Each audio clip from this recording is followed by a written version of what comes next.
Olá, amigos do programa Business RS. Estamos retomando a segunda parte do debate RH estratégico em um mundo disruptivo. Vem conosco falar de negócios.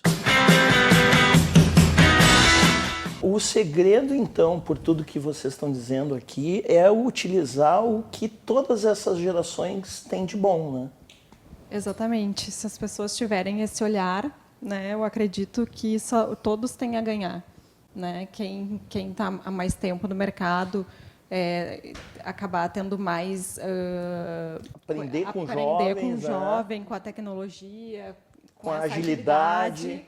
E quem está chegando, né, como a Lucélia falou, de aprender com quem já tem maturidade. Poder ser mentorado, ser coachado, né, pelo pessoal mais maduro. Exato, exatamente. Tem muito a contribuir, eles têm muito a contribuir. A gente só precisa fazer esse elo, está aí o nosso papel como RH. Né? E quando vocês estavam falando da adaptabilidade, né? A próxima etapa da curva lá da mudança, né? Negação, resistência, é a exploração. Né, para depois se comprometer com a mudança. Então, a exploração também tem a ver assim, como é que as organizações fomentam a exploração das diversidades. Como é que se faz? Se faz grupos de trabalho com pessoas diferentes, com áreas diferentes, para fomentar esse pensamento, esse mindset mais aberto, mais de crescimento, ou a gente mantém a rotina tudo igual? Né? Então, isso é o que a organização, o que ela tem no DNA, o que ela quer? Ela quer inovar ou ela quer fazer tudo a mesma coisa, rotineiramente? Então, a gente precisa também explorar para poder ter o comprometimento, e a adaptabilidade acontece assim, explorando. Perfeito. Então, como é que os jovens exploram os mais maduros e os maduros exploram... Meninas, agora vamos lá, abordando o mundo do trabalho versus mundo do emprego. Né? Nós temos aí um pouco menos de 13 milhões de desempregados no nosso país. Eu, particularmente, quando eu voltei do Vale do Silício, eu fiquei um pouco assustado com o que eu vi lá, no sentido de comparar com a nossa realidade aqui, que está extremamente distante. A própria Crismeri agora, né? A Crismeri está aí com várias missões de negócio lá, que é do business dela. Como é que vocês encaram isso? Esses 13 milhões, eles voltam para o mercado, mesmo com a economia se movimentando e aquecendo, ou não vai ter lugar para essa gente? Como é que vocês... Eu falei que ia ter pergunta dura também, né? Não é só pergunta barbada. E aí? Eu acredito que não tenha vaga para todas essas pessoas, que eu acredito também que tenha uma questão de se reinventar. Inclusive, falando um pouquinho de mim, eu me reinventei. E, de novo, eu trago muita questão de gestão de carreira. Tem oportunidade, tu falaste ali, trabalho versus emprego, né? Isso. Emprego me remete muito a meus 17, meus 18 anos, dizendo que a minha mãe dizendo, meu pai dizendo, vai trabalhar, vai pagar tuas contas, vai comprar teu tênis, vai fazer isso. Emprego, empregado, empregador. A gente está voltado no dinheiro. Isso. A gente precisa do dinheiro nesse momento. Quando a gente fala de trabalho, a gente está falando do sentido. Porque o Brasil está entre os 10 países que mais têm trabalho voluntário. Então, não é a remuneração que faz com que as pessoas... Ou seja, tem um propósito por trás. Tem um propósito por trás disso.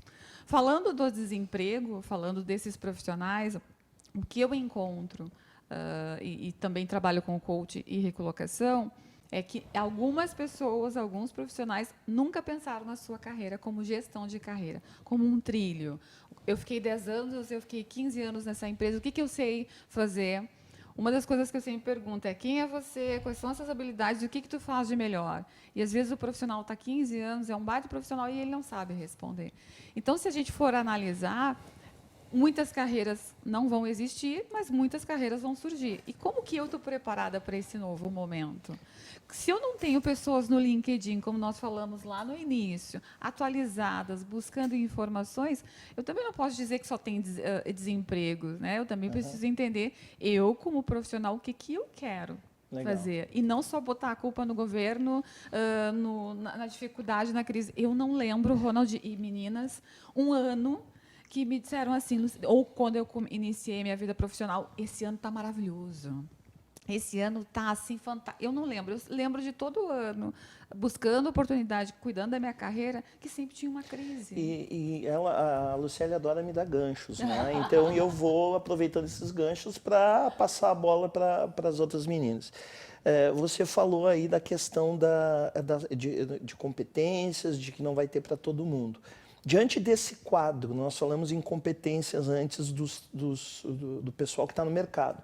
E quais as competências que o RH precisa ter diante desse mundo VUCA?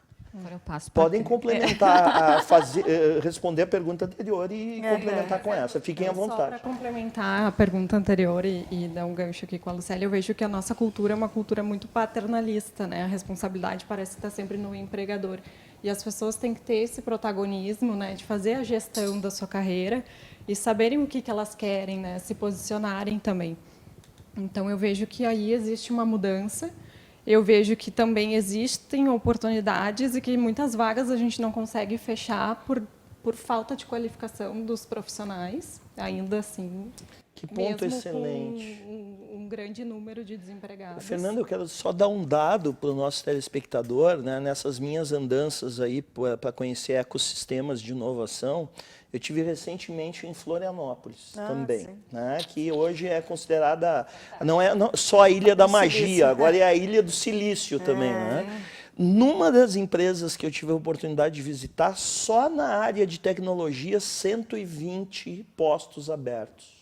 E eles estão tendo dificuldades terríveis de encontrar profissionais qualificados, isso que eles estão buscando em grandes centros e não estão conseguindo. Pode complementar, Fernando, desculpa.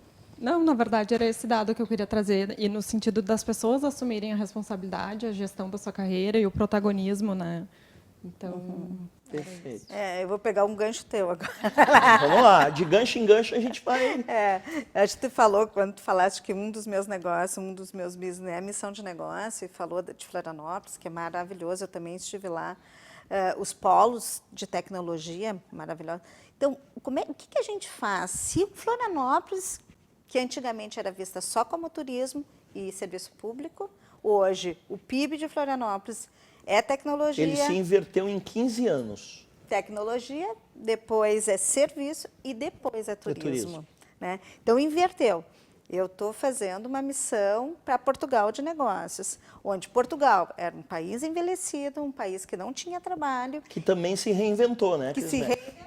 Hoje nós temos, em 2018, 1.200.000 pessoas turistas chegando lá. O que isso faz? Novos postos de trabalho, novas formas de serviço, startups, formas de poder... Então, assim, o que a gente tem feito para poder ter esses trabalhos diferentes também? Se a gente pensar só na CLT ou só no emprego, que nem tu falaste, não vai ter mesmo. E meninas, eu emendei a pergunta. E as competências do RH? Quais as competências que o pessoal de RH precisa diante dessa loucura toda? Hoje o RH ele precisa ter um pensamento digital e precisa trabalhar com pessoas. Então, essa combinação é extremamente importante, né? Que ele possa deixar os processos que ele fazia serem simples, serem digitais e serem analíticos, porque nós temos muitos dados no RH. Se a gente não usar esses dados para poder trazer soluções novas, nós estamos desperdiçando. Então, aquele profissional que está conosco, ele também tem qualidade de vida, ele também tem saúde, ele também tem desejos, motivações. O que a gente faz com esses dados que a gente coleta do nosso profissional? Como é que a gente utiliza no dia a dia? Então, o profissional de RH ele precisa estar diretamente ao business na organização, porque se ele ficar envolvido com tarefas, ele não vai ter tempo. Aí é que entra a parte estratégica, né? Que dá título ao nosso programa. Exatamente. Eu só complementaria o que a Cris falou do profissional, que duas coisas, porque como eu sou oriunda da área comercial e fiz transição de carreira para RH, é uma coisa que eu senti muita dificuldade, foi que o RH precisa entender do negócio e saber fazer negócio. E essa é a grande dificuldade que eu percebo dentro da área, dentro com os meus colegas, é entender, que aí vai de ser mais analítico, de olhar mais os dados e fatos, de saber trabalhar essas informações. Não, e conhecer o business como um todo, né? Como um todo. Não Mercado, só de gente, exatamente. Mercado, aonde que ele atua. E tudo isso que a Cris está trazendo, porque o congregar foi isso, né, Cris? E foi fantástico. tudo o que aconteceu, mas olhando muito desse olhar assim de negócios. Eu acho que o RH ainda falta, como profissionais, os profissionais de RH, faltam saber o negócio e saber fazer negócio. Perfeito. E aí, Fernanda? Bom, eu penso também que o RH tem que ter essa visão mais digital, até para poder tratar esses dados, né, que o Big Data Analytics hoje gera. E como eu utilizo esses dados, né, a favor da empresa, que estratégia eu vou utilizar com todas aquelas informações? Senão não faz sentido, né, eu ter todas aquelas informações e não saber trabalhar isso. Bom, agora a Fernanda me deu um gancho. Inteligência artificial, gente. Já li artigos também, estou toda hora vendo coisas relacionadas a isso, da inteligência artificial fazer uma primeira parte do recrutamento lá, com perguntas estratégicas para fazer uma primeira peneira. É bem possível. Nós temos cases maravilhosos aqui no Rio Grande do Sul. Que Já faz temos isso. aqui no Rio Grande do Sul. Temos a Randon, temos a Renner, que faz isso, o Sicredi, porque aquilo que tu fica olhando aqueles currículos, sei lá, 2, 3 dias, eles fazem 20 segundos. Né? Claro que tem toda uma educação também de quem está se candidatando.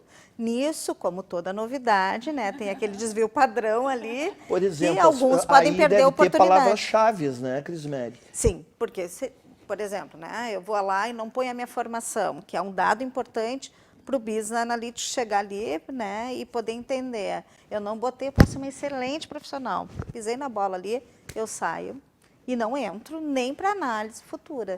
Então, isso é como todo processo de inovação. Ele tem um espaço que nós vamos ter que ir educando para poder... Mas nós temos cases excelentes aqui, que a gente pode entrar com inteligência artificial para facilitar o processo, é isso. Está facilitando o processo e deixa para as finais poder trabalhar melhor com aquele candidato que fica olhando a formação, quanto tempo de experiência ele tem. As atividades mais operacionais que estão que cada vez mais vão facilitar mais o nosso dia a dia e como a Cris disse, e aí a gente vai ter que lidar com o humano, com recursos humanos mesmo, desenvolver pessoas, trabalhar a resiliência, trabalhar realmente as competências com ela e a parte operacional cada vez mais. E até porque esse humano também está mudando, né, com tudo isso, Isso né? aí. Excelente, meninas. Nós vamos para um rápido intervalo comercial e voltamos já já. Chegou a hora da missão número 100. Mais de 2.000 coaches formados com esses diferenciais. 90% da turma é feita por indicações. Líder em formações presenciais no Rio Grande do Sul desde 2016. Turmas com no máximo 25 participantes. Especial Turma 100. Caxias do Sul, Cruz Alta, Santa Maria e Porto Alegre. Siga a SGC nas redes sociais. Ligue para 51999357753 e até lá. O que fazemos em vida ecoa na eternidade. Vem aí. Treinamento vivencial Guerreiros Não Nascem Prontos, baseado na obra de José Luiz Terron. Venha vivenciar. 3 dias de imersão total. Desperte o guerreiro que há em você. Acesse desperteseuguerreiro.com.br e saiba mais. Voltamos ao programa Business RS de hoje, especialíssimo, num debate aqui sobre o RH estratégico em um mundo disruptivo. Convidamos 3 especialistas na área de RH, que têm a vivência do dia a dia, ligada à tecnologia, ligada a novos processos, etc.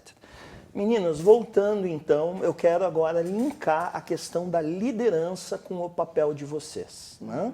Como é que vocês têm feito esse link com os executivos? Eu, como ex-executivo, sempre convivi muito com o pessoal da RH e uma reclamação que eu ouvia, por exemplo, muito, era de o RH comprovar um investimento em treinamento, em capacitação, etc. Como é que vocês veem tudo isso? Vamos lá, liderança, RH, investimento em capacitação. Vamos lá, como é que vocês veem isso? Eu diria assim, que o RH, ele é o coach dos líderes das organizações, né? Esse é o papel dele. Ele tem que estar ao lado da presidência, em especial, né? Da alta gestão e dos líderes, Porque os líderes são líderes de quê? De pessoas. E Cris Mary, olha só, tu falou uma coisa muito importante que eu vou me permitir interromper, porque eu bato muito no programa, que muitas vezes a mentalidade do empresário gaúcho ainda é muito fechada. Né? Por tudo que a gente acompanha, por essas viagens que a gente faz. O presidente, o CEO, ele está levando o RH para o seu lado? Eu acho que, como todo processo de mudança, eu acho que ainda tem caminho. Assim, dentro da realidade que eu conheço, assim, ainda tem caminho. Mas eu acho que nós já temos muitos profissionais de RH que estão muito ao lado da alta gestão. Porque é ali que ele vai fazer real diferença. Porque se ele conseguir trabalhar esse nível de liderança, essas lideranças vão trabalhar com um nível mais operacional ou com as suas equipes de trabalho. E aí a roda gira mais. O sistema, né? O ecossistema funciona.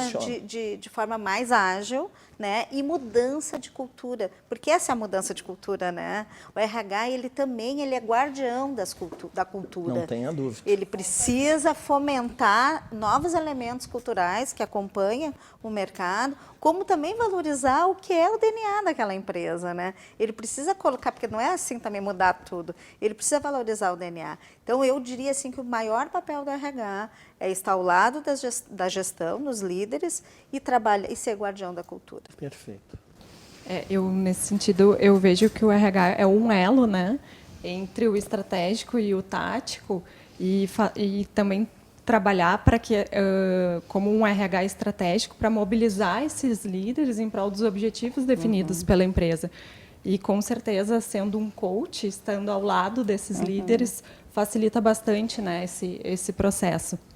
E eu tenho um dado aqui do Instituto do Gallup, que ele divulgou que 66% dos colaboradores pedem demissão das empresas não pela empresa, e sim pelos líderes. Então, mais um motivo para se investir, né, em treinamento e desenvolvimento, em coach para esses líderes, para que eles possam fazer um trabalho bacana junto às suas equipes também. Excelente dado, Fernanda. E aí, Lucélia, isso reflete a realidade? Reflete. Adorei o que a Cris falou, né? O RH é um coach dos líderes. Vou ficar com essa frase, que eu amei. E é verdade. Eu acho que cada vez mais... Se tu gostou, eu amei. Eu né? amei. Eu sou suspeito para falar, né? Porque é tudo isso, né? O RH que realmente entende, primeiro, se prepara como liderança, como área estratégica, porque eu tenho também o meu entendimento como RH. E se eu tenho esse entendimento em que eu sou um coach, em que eu sou um elo, ou que eu sou a conexão da empresa com as pessoas, fica mais claro para poder conectar os líderes que estão fazendo o movimento para os times, porque são os times que trazem o resultado. Perfeito. É toda uma conexão, é um conjunto. E mais ainda, quando a Cris fala que o RH é o guardião da cultura, sim, é o guardião da cultura, mas também precisa começar por ele a modificação do agente, de como mudar essa cultura. Porque se fala muito em inovação, se fala muito em criatividade, mas, na prática, isso não existe na maioria das empresas, porque há um medo, há um receio, há uma mudança de mercado, mas também há o medo da pessoa em fazer algo diferente. Então, como área de recursos humanos, e tendo essa conexão, é importante que a área entenda qual é o papel dela. No momento que ela se entende como papel, ela consegue conectar com a alta gestão e também com esses líderes. E esses líderes acabam confiando no RH como esse coach, como instrução, como parceiro, mentor, como né? parceiro. Perfeito. Porque tem um movimento também. Acho que ficou, em alguns momentos, esse movimento, falo com o RH as minhas fraquezas, ou falo para o RH o meu desenvolvimento, e isso está caindo mais por terra. Eu acho que isso está cada vez mais num processo de desenvolvimento. E aí entra o treinamento. A área de recursos humanos que acredita que o treinamento não é um bom investimento, não é uma área de recursos humanos. Ela pode ser qualquer outra área, menos a área de recursos humanos. E quando ela sabe que isso faz toda a diferença com o trabalho de coach, com o trabalho de equipes, ela consegue ter indicadores, números reais. E mais ainda, Ronald, eu sinceramente, para mim, é a diferença no comportamento das pessoas. Que quem realmente trabalha com as pessoas, com os grupos, e está no dia a dia como um RH estratégico, que levanta da cadeira e vai nas áreas, quando se faz um treinamento que faz sentido e que tem todo um envolvimento e engajamento, realmente as pessoas mudam. Eu quero complementar o que tu disse, porque já naquela ocasião que eu citei há pouco, eu sugeria, né, na época, para as gestoras de RH, que elas procurassem os periódicos aí das melhores empresas para se trabalhar, etc., porque ali está comprovado que as empresas que mais investem em treinamento, em capacitação, são aquelas que têm os melhores resultados. Né? Ali, se você olhar, por exemplo, as 500, elas têm um índice. Se você olhar a 100, ela tem um índice superior de produtividade, o tal de índice de felicidade também. E se você pegar as 10 melhores para se trabalhar, bom, aí dispara. E às vezes não é só um treinamento, é uma roda de conversa, é um espaço aberto para É um debate como esse. É que a forma como a gente aprende, a gente tem diversos canais de aprendizado, né? Então, se a gente conseguir explorar, que hoje a gente fala bastante, que é a trajetória do teu funcionário, né? Como é que tu aprende com a trajetória dele dentro da organização, valorizar, que os líderes precisam valorizar a experiência que o teu funcionário tem, né? E com isso, assim, essa experiência, o que ele agrega valor no seu negócio? E aí vem, quanto mais experiências eles tiverem, quanto mais desenvolvimento, quanto mais treinamento, mais ele vai ter uma vida mais rica, uma alma mais leve e vai produzir melhor e agregar mais valor ao teu negócio. Fernanda, nós estamos falando aqui em propósito, estamos falando em pessoas. Falando tudo isso, a gente remete à felicidade. Todo mundo busca o seu lugar ao sol, quer representatividade dentro das empresas, quer ser visto, quer ser valorizado, etc. As empresas, elas estão preocupadas com que os seus funcionários realmente estejam bem, ou é só lá uma linha lá nos valores, lá para o, como a gente costuma dizer em inglês, ver? Olha, eu acredito que existe um grande movimento para isso, não só do ponto de vista de ouvir mais o seu colaborador, dar mais espaço para as pessoas, para elas se sentirem ouvidas, entender, né, qual a reivindicação desses colaboradores. E eu estava lendo um case até da IBM, onde a diretora de RH trouxe justamente isso, que com os recursos que eles têm de análise de dados, eles conseguem rapidamente já tratar uma insatisfação ou uma objeção de um colaborador. Inclusive com aplicativos, né? Exatamente. Então, eu vejo que sim, as empresas estão preocupadas com isso, até porque existe também uma preocupação da reputação das empresas, porque hoje as pessoas podem falar tudo, né, nas redes sociais, existem canais para isso, né? Então, eu vejo que sim, é um movimento e tem vários aplicativos hoje que trazem essas informações para serem tratadas. Inclusive, tu me falava numa ocasião que nós nos encontramos que a própria RBG tem um aplicativo, né, que vocês estão usando para melhor comunicação e tal. Eu vejo que a gente precisa investir muito na questão do canal de comunicação, né, nos canais de comunicação interno.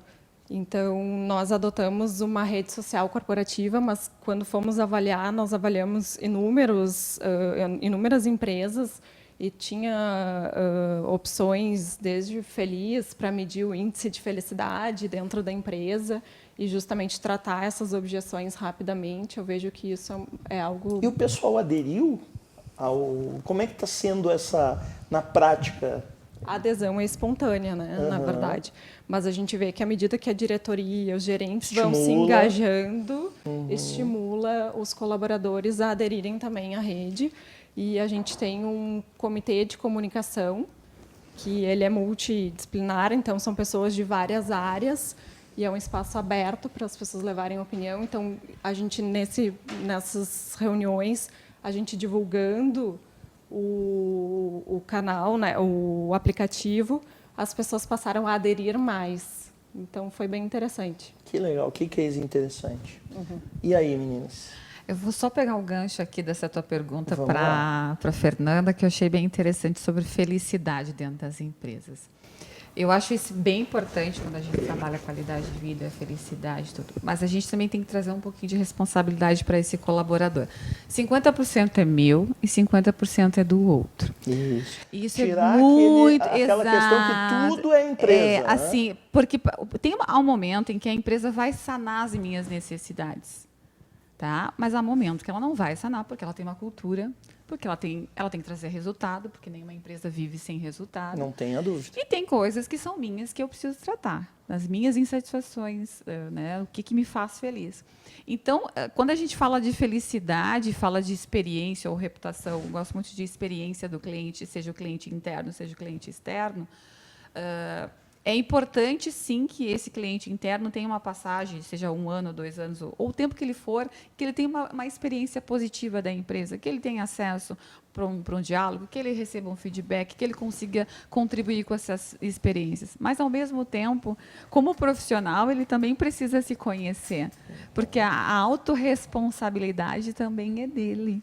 Não é só da empresa de ser feliz. Felicidade é uma palavra linda, mas cada um sabe a forma. E cada um é o feliz seu de uma maneira, Exatamente. Né? Então, a gente ainda, como brasileiros e como cultura, terceirizamos. Então, se não dá certo, se eu não gosto, se alguma coisa errada, o culpado é minha chefe, é a empresa, Até é o ônibus ou qualquer outra coisa. Né, Lucélia? Exatamente. Até por uma questão cultural. Desde crianças, muitas vezes, nós somos estimulados a achar culpados pelas coisas. Né? E não é assim. Né? Exatamente. Então, quanto isso também eu preciso como... E, de novo, eu volto para a questão da gestão de carreira, eu volto para a questão de autoconhecimento. Por muito tempo se trabalhou, e eu acho que as outras gerações fizeram isso por necessidade financeira, pelos acessos que nós não tínhamos. Eu vejo muita questão dos meus pais, e nós não éramos estimulados a isso, nem a empreender, né? Ou tu passava no concurso público, né? Ou tu fazia uma graduação para se destacar, e olha lá. E hoje não, a gente pode ter as carreiras que a gente desejar. Só que é um processo de autoconhecimento. Que carreira é uma coisa tua, não é da empresa, né? É tu que escolhe a tua carreira. Eu diria assim, ó, que felicidade são momentos. A gente não está feliz 24 horas e é linear. A felicidade é assim. Sim. E a gente encontra a felicidade quando a gente está conectado com o nosso propósito. E o próprio funcionário tem que entender isso. Né, Crismeri?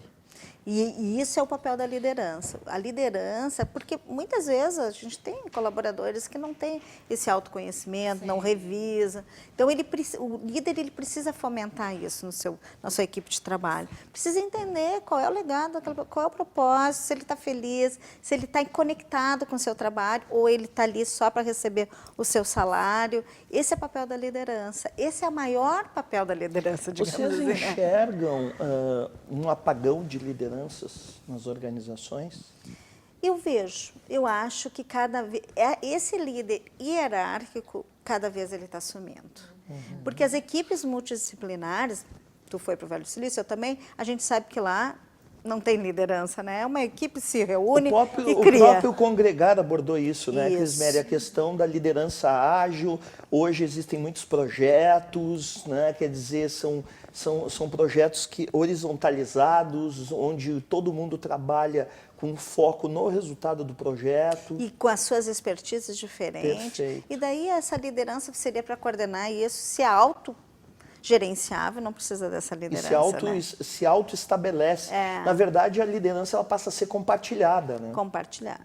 Então, acho que isso vai acontecer. E, às vezes, existem esses líderes que têm o perfil e que estão engajados e que sabem o seu papel e que podem contribuir cada vez mais, mas a empresa não está preparada para este momento. Então, o quanto também eu acabo... esses líderes acabam saindo, tendo mais rotatividade, porque não é qualquer empresa que está disposta a esta mudança ou a esse olhar para esse líder. Interessante isso que você está falando, porque aliando ao dado que a Fernanda trouxe, quer dizer, as pessoas saem da empresa por causa dos líderes, mas os líderes saem da empresa porque não existe a liga. Né? Porque ainda existe muito controle, muito processo, e quando tu dá espaço para o erro, quando tu tem um gestor que dá espaço para o erro, que é um gestor mais colaborativo, que entende realmente, muitas vezes, e eu te trago como experiência de atendimento ao cliente, que esse cliente, essa empresa não está preparada para esse perfil. Ela quer, mas ela não consegue trabalhar assim. Perfeito. Meninas, nosso papo está maravilhoso, muito conteúdo, muita informação. Estamos aqui com 3 especialistas na área de RH, fazendo um debate maravilhoso naquilo que envolve pessoas, tecnologia, disruptura e por aí vai. Meninas, retomando o nosso assunto e falando de um tópico muito importante que eu tive o prazer de vivenciar muito dentro da Dell, que é a questão da diversidade. Né? Qual a importância da diversidade num mundo VUCA que nós estamos vivendo? Como é que as empresas buscam isso? Como é que vocês enxergam essa temática? Eu vejo que a diversidade ainda é uma pauta que deve ser mais explorada, porque a gente fala muito, mas a gente age pouco. Né? E nós, antigamente a gente tinha essas pessoas, e vamos falar de diversidade não só de sexo, de idade, vamos falar de diversidade também de pensamento. Mas se a gente for pensar nessa diversidade mais palpável, a gente escondia essas pessoas em casa. E hoje elas estão no mercado de trabalho e elas precisam trabalhar. Não só estão, como estão expostas e estão assumindo isso. Isso. Né? Então, e a competência não está fisicamente, Perfeito. Ela está no que ela faz. Então, assim, se a gente conseguir poder valorizar isso, e a gente que falou no primeiro bloco sobre recrutamento, e acabou não dando tempo para falar, a gente tem a seleção às cegas, onde tu não vê quem é que está atrás daquele currículo, né? Então, se a gente puder explorar a diversidade nos grupos de trabalho, as pessoas diversas trazem mais resultados, a gente já sabe disso. Basta a gente ver quantas pessoas negras tem nos ambientes de trabalho, quantas pessoas com dificuldades de locomoção tem no ambiente de trabalho, quanto que as nossas empresas estão preparadas para receber alguém cadeirante, por exemplo. E que isso não seja só uma legislação, né, Crismeri? Exatamente. Que seja realmente uma cultura das organizações. Exatamente. Né? Eu vejo que a gente ainda tem um grande espaço, uma grande oportunidade. Vejo que grandes empresas já trazem isso, já é mais presente, né, no dia a dia. Talvez em pequenas e médias empresas a gente ainda tem um caminho aí a trilhar. Mas eu acredito que seja fundamental justamente para essa troca existir, né? Para todo mundo crescer e existir essa troca e fica mais rico, ter né, Fernanda? Mais rico, ter um olhar para o diferente. Para o né? diferente, perfeito. Vamos para a prática. Acho que o que a Crismeri trouxe é muito importante. A gente fala ainda, mas não consegue ainda colocar na prática. E é importante diferenciar o que é uma empresa integradora, o que é uma empresa inclusiva.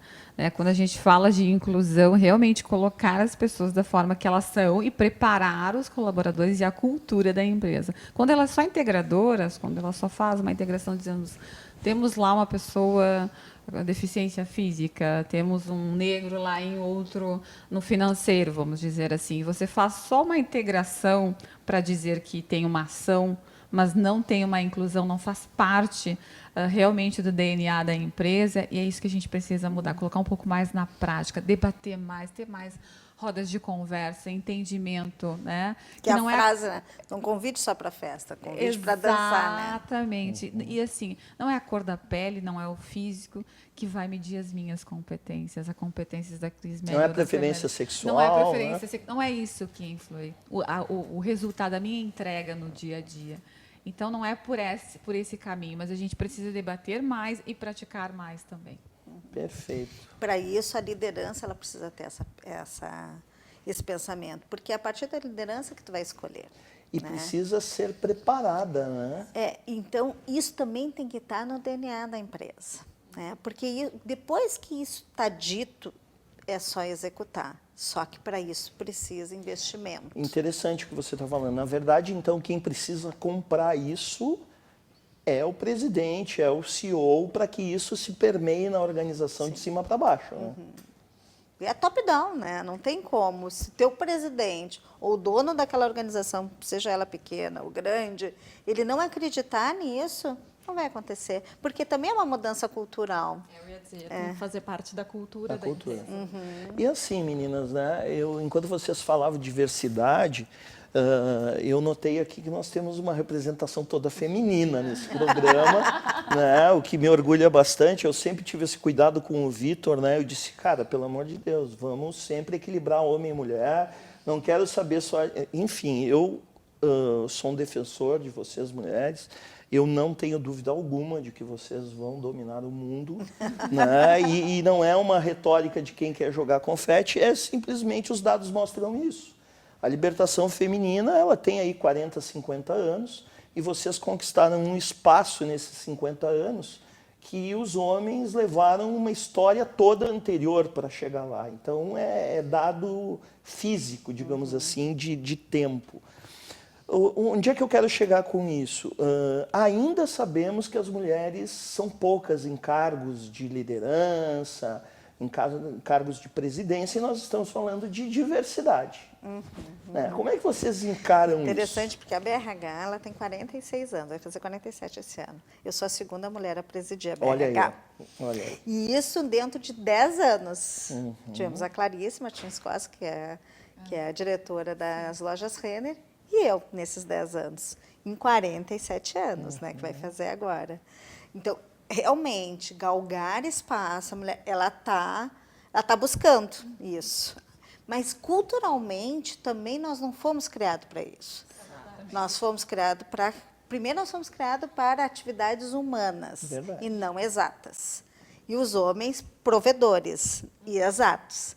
E tem uma pesquisa que mostra que até os 10 anos, a menina, ela corre da mesma velocidade do menino.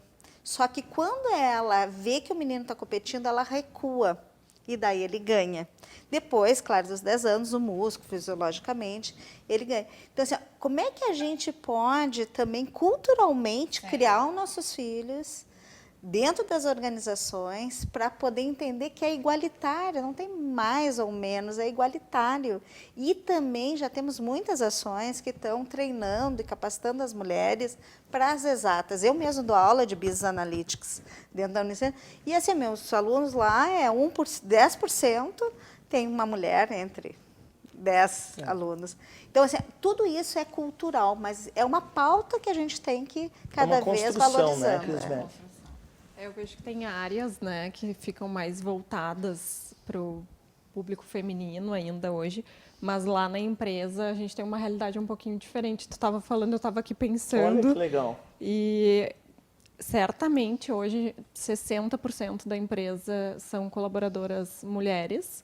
E nos cargos de liderança, que são 20 pessoas entre coordenadores e gerentes, com certeza, mais de 60% também são mulheres. Olha, parabéns. Olha a RBG aí sendo protagonista nessa área. Que show. Bem interessante. Muito bom.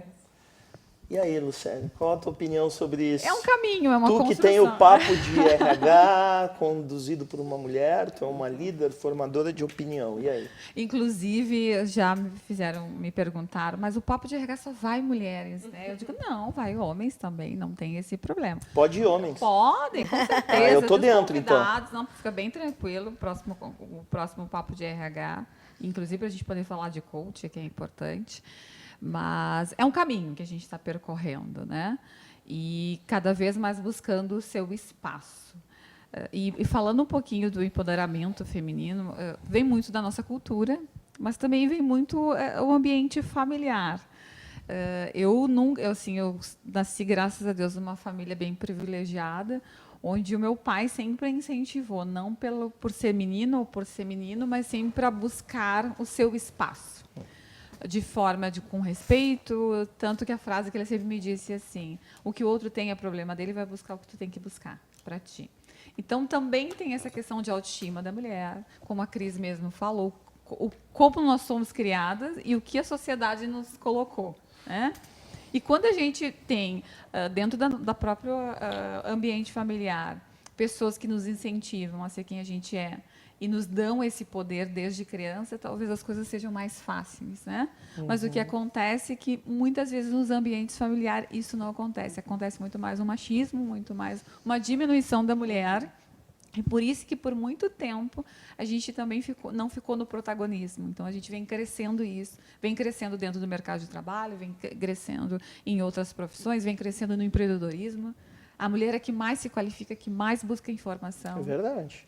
E assim, eu quero ratificar isso que você está dizendo, por exemplo, nas nossas formações também, Assim, é claro o público, é 60% mulher, 40% homens, que comprova isso que você está falando, sem sombra de dúvida. A mulher corre mais atrás, e isso que a mulher tem várias jornadas, né? Exatamente. Quer dizer, tem a jornada de trabalho, tem a jornada de estudo, tem a jornada como mãe, tem como esposa e por aí vai. Acho que tem um desejo, assim, essa é uma opinião minha, até não tem nenhum estudo sobre isso, acho que tem desejo da mulher conhecer mais. E ela é mais multifacetada, ela faz mais coisas junto mesmo, né? E acho também que tem uma necessidade de se absorver mais conteúdo para poder estar mais capacitada, né?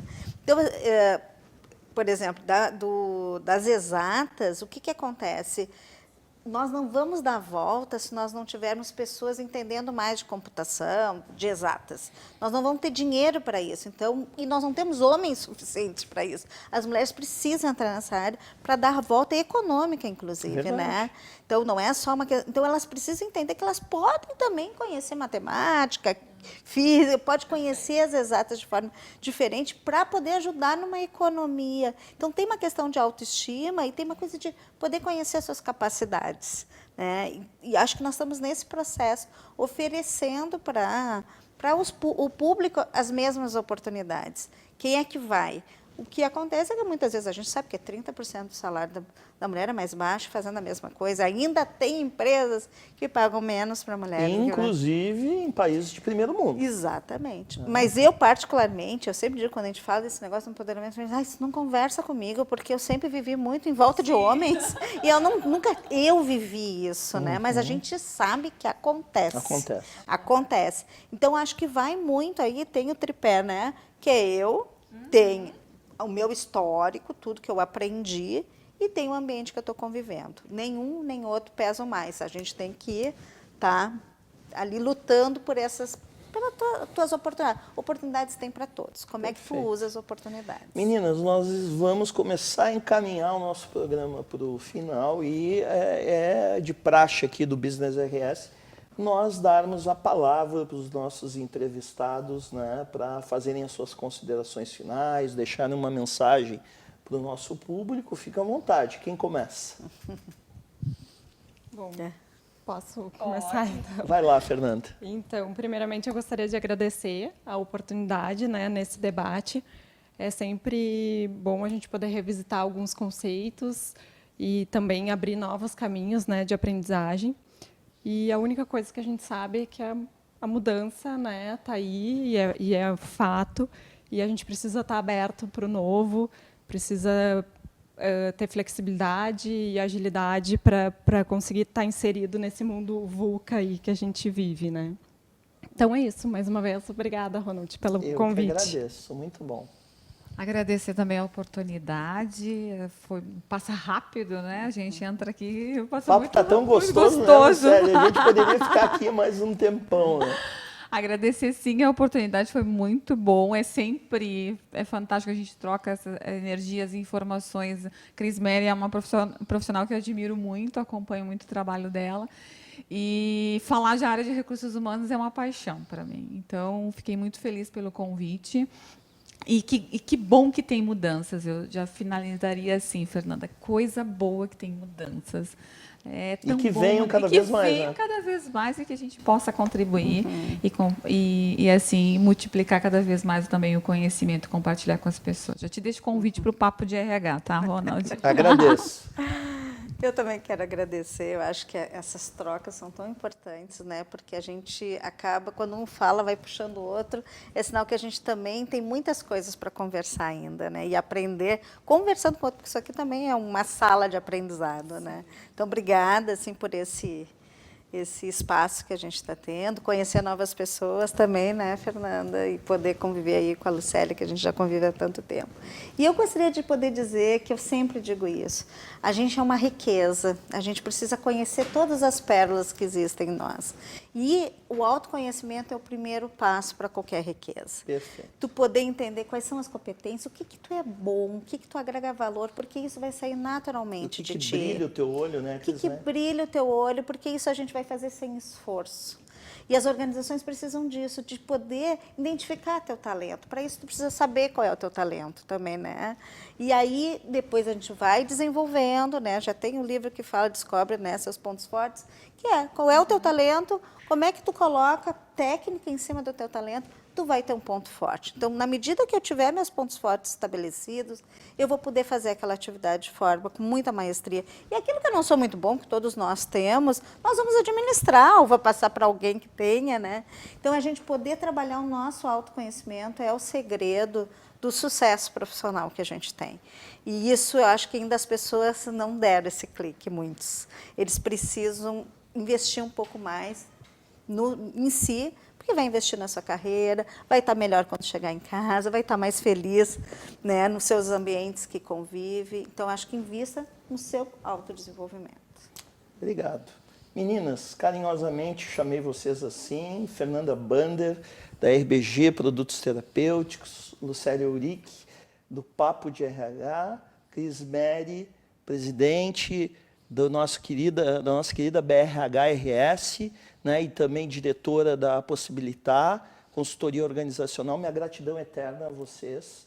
Né? Tenho certeza que os nossos telespectadores curtiram demais esse debate, que foi ao ar em 2 partes, né? Teremos a primeira parte, a segunda parte, e com muito conteúdo, com muita troca, com muita experiência envolvida. E para você, nosso telespectador que nos acompanha, sempre domingo, às 23h30, um programa novinho em folha para você entender o que está acontecendo em termos de business no Brasil, no mundo e aqui no Pampa Gaúcho. Uma boa noite e até o próximo programa.